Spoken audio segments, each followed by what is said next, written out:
Welcome back to Complete Conversations with your one and only Complete Restoration. We're diving into real stories, expert insights, and everything that you need to know about protecting homes, businesses, and communities. Whether it's fire, water, mold, or just the unexpected, your mess is our mission at Complete Restoration. So join us as we share tips, experiences, and the heart behind why we do what we do. Let's talk restoration, resilience, and everything in between. So I'll pass it over and let's dive in.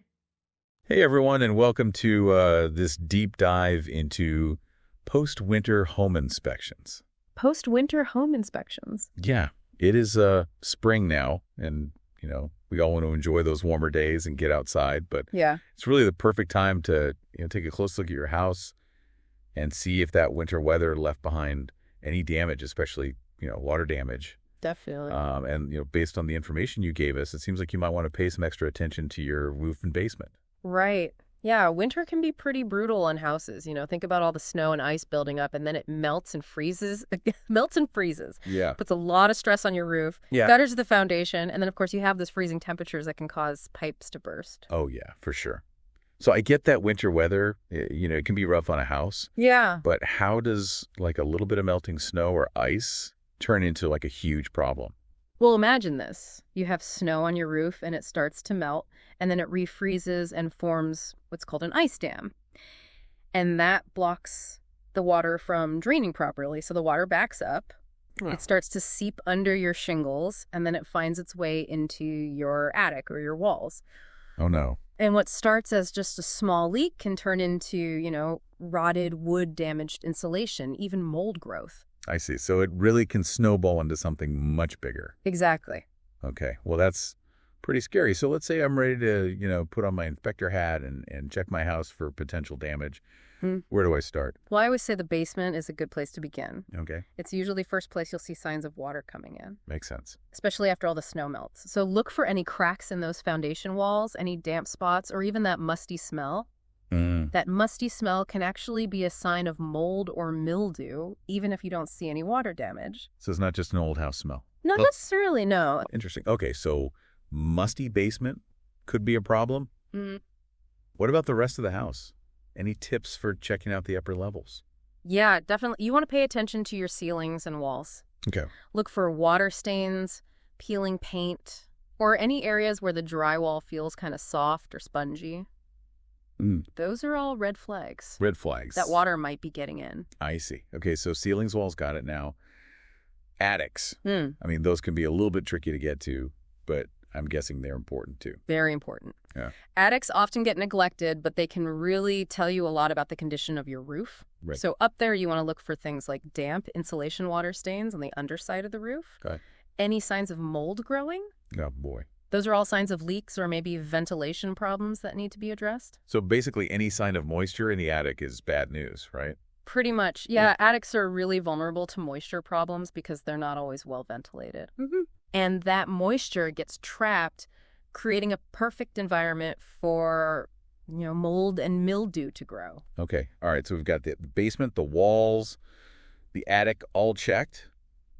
What about plumbing and appliances? I mean, those seem like obvious places to look for water damage. Yeah. Of course, listen for any dripping sounds, especially under your sinks or near appliances like your washing machine. Right. Water heater, check for water stains on the floor around those areas. Okay. And keep an eye out for any rust, which could be a sign of a slow leak that's been happening for a while. So even a tiny little drip can be a problem if it goes on for long enough. Exactly. A small leak that could have been an easy fix can turn into a really expensive nightmare if you just ignore it. Oh, I bet you've seen some pretty bad cases, right? Oh, yeah, countless times, Yeah. trust me. Wow, that's a good reminder to be on top of things. Okay, so we talked about plumbing appliances. What about HVAC systems? They use water too, right? Absolutely, especially your air conditioner. Okay. So in the summer, your AC unit pulls moisture from the air, and that moisture needs to drain away properly. If that drain line gets clogged, water can back up and it can cause damage to your ceiling, your walls, even your floors. Yeah, makes sense. No. Okay, I am starting to realize that water damage can really hide in some pretty unexpected places. So we've covered the basement, the walls, attic, plumbing, HVAC. Is it time to head outside now? Yeah, let's step outside and see what else we can find. That's good. I'm ready for part 2. All right, let's go. Okay, so we're outside now, ready to tackle the outdoor part of our home inspection. All right. What are we looking for out here? Well, let's start with, I guess, what you could call public enemy number 1 when it comes to water damage, your gutters and downspouts. The gutters. Yeah, I feel like those are probably more important than most people realize. Yeah. What kind of damage can they cause if they're not taken care of? Well, they're easy to overlook. But those gutters, they really do play a big role in protecting your house from water damage. Okay. So think about it. You've got leaves, twigs, all kinds of debris building up in your gutters. Right. And that stuff prevents water from flowing properly. So when it rains or when that snow melts, the water has nowhere to go. Oh, no. Except over the edge of the gutter. So it just spills over the side? Exactly. And then where does that water go? Well, it flows down the side of your house. Right. And it can seep into your siding, your fascia boards, even your foundation. Oh, wow. And over time, that can cause rot cracks, all sorts of structural damage that can be really expensive to fix. That's a good point. I never really thought about it like that. Yeah, it's important. Okay, so keeping those gutters clean, that's definitely going on my to-do list. What else should I be looking for while I'm out here checking things out? While you're up there by the gutters, take a good look at your roof. Okay. Even small problems like a missing shingle or a crack in the flashing around, a vent pipe. Right. Those things can create an opening for water to get in. And I'm guessing it doesn't always just drip straight down, does it? No, not at all. Water can travel in all sorts of weird ways, so it might seep into your attic or your walls far away from where it actually entered. Interesting. Okay. I've always wondered about that flashing stuff. What exactly is flashing anyway? Good question. Flashing is basically a thin layer of metal, usually aluminum or steel, and it's installed around any openings in your roof, so things like chimneys, skylights, vent pipes.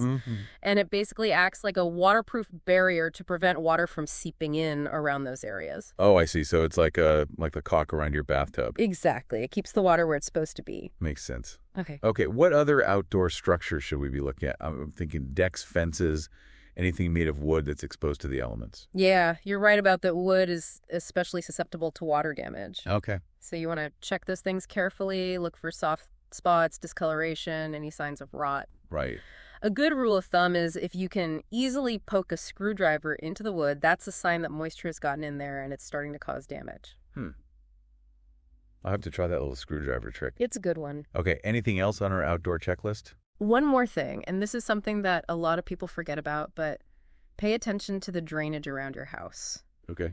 So after a heavy rain or, when all that snow melts, do you see water pooling up near your foundation? Now that you mention it, I have noticed some puddling near my foundation after a big rain. Yeah, and are your downspouts directing the water away from your house, or is it flowing back towards the foundation? That's a good question. I'll have to take a closer look. Definitely, because poor drainage can lead to water seeping into your basement or crawl space, and that can cause a whole bunch of problems, foundation issues, mold growth, even pest infestations. Oh, wow. Okay, so drainage is really important. It really is. Wow, we have covered a lot of ground today, huh? We have. From the basement to the roof and everywhere in between. Yeah.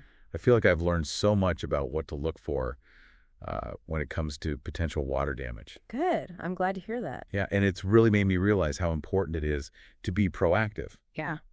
Catch those small problems before they become big, expensive problems. Absolutely. And, you don't have to be a professional home inspector or anything to spot these things. Right. Just a simple walk around your house armed with the information we talked about today can make a huge difference. Yeah, for sure. So, okay, let's say I do find some signs of water damage during my inspection. What are the first steps I should take? Well, the most important thing is to act quickly. The faster you address the problem, the less damage you'll have. Right, makes sense. So first, try to figure out where the water is coming from and if you can stop it. Okay. So if you've got a leaky pipe, for example, you want to turn off the water supply. Right. Or if it's a drainage issue, try to redirect the water flow away from your house. Okay, stop the water if possible. What's next? Then you've got to dry out the area as quickly as you can. Okay, how do I do that? Open windows, use fans. You might even want to get a dehumidifier to help pull that moisture out of the air. Oh, okay. Mold and mildew, they love damp environments, so getting things dried out is really important to prevent, more damage. Yeah, that's a good point. I know mold can be really bad for your health. It can. So yeah, drying things out completely, that's definitely a top priority. Uh-huh. But what if the damage seems like it's more serious? What if I think there might be structural damage or a lot of mold?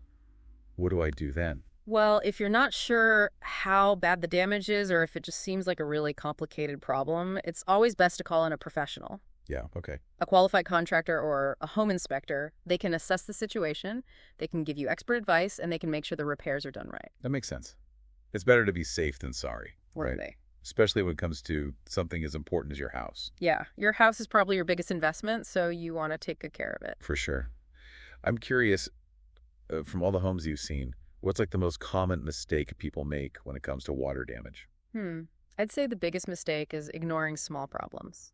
People think, oh, it's just a little leak, no big deal. But as we talked about, even a tiny leak can turn into a huge problem if you just let it go. Yeah, that's a really good point. So the key takeaway here is to be proactive. Right. Address any problems quickly, and don't be afraid to call in the experts if you need to. Exactly. A little bit of effort now can save you a ton of trouble and expense in the long run. I think that's a great place to wrap up this deep dive, don't you? I think so. Any final thoughts you want to leave our listeners with? Well, we talked a lot about being proactive about preventing water damage in our own homes, right? Yeah. But I'd like to challenge our listeners to think a little bit bigger. Sure. How might climate change and all these extreme weather events we're seeing, how might those things impact water management and infrastructure, in their community? Wow. Yeah, that's a great point. Yeah. It's easy to just focus on our own little world, but we really need to think about the bigger picture, too. Right. And what steps can we take, as individuals, but also as communities to make ourselves more resilient to these challenges? That's a great question. Something for all of us to think about. Definitely. Well, this has been such a fascinating conversation. Thank you so much for being here today and sharing your expertise. It's been my pleasure. And to all of our listeners out there, thank you so much for joining us on this deep dive into post-winter home inspections. We hope you found it helpful and informative. Remember, knowledge is power, and being informed is the best way to protect your home. Until next time, stay curious and keep exploring.